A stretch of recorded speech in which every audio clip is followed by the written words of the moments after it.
Apa bayangan kamu kalau dengar kata korupsi? Kasus miliaran atau triliunan rupiah? Gak cuma kasus besar, korupsi justru mulai dari yang kecil. Dari ngasih uang suap sampai nerima titipan di tempat kerja. Udah kayak benalu, korupsi mengakar dan nyerap gizi si pohon. Jadi, pohonnya susah tumbuh deh. Gak mau kan ini kejadian terus di Indonesia? Benalu harus cepet dibasmi. Celah korupsi harus ditutup, supaya gak makin subur.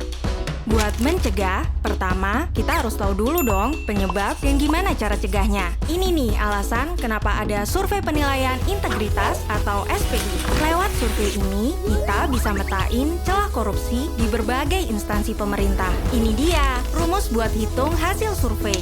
Tenang aja, kita nggak bakal bahas rumus ini kok. Kita pakai perumpamaan aja biar simple ya. Coba bayangin, untuk tahu cara nanganin benalu, kita nanya nih ke 3 tipe orang. Yang ngurusin kebun, yang nikmatin hasilnya, sama ahli benalu. Pengurus kebun tahu apa yang terjadi di kebun, kayak pegawai Pemda yang tahu kondisi di instansinya. Kalau penikmat buah, bisa nilai kualitas dari buah yang dinikmati, kayak orang yang pernah ngurus perizinan atau pakai layanan publik. Terakhir, ahli benalu yang paham banget soal pohon dan benalu, kayak auditor yang biasa meriksa laporan keuangan. Kira-kira gini proses surveinya. KPK kerja bareng unit pengawas di instansi pemerintah untuk ngumpulin data responden. Terus, KPK pilih responden secara random dan anonim dari 3 kategori yang disebut tadi. Responden ini akan dikasih link untuk isi survei. Hasilnya, keluar deh rekomendasi KPK.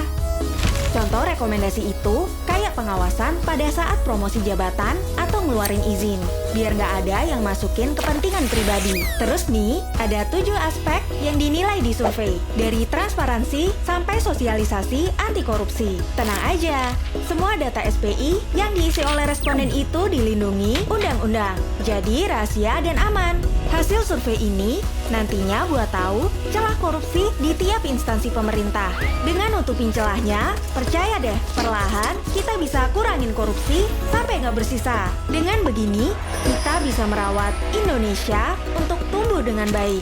Ingat, semua orang bisa jadi korban korupsi tanpa disadari. Tapi, semua juga bisa berperan untuk nutup peluang korupsi. Yuk, berani mengisi, habisi korupsi.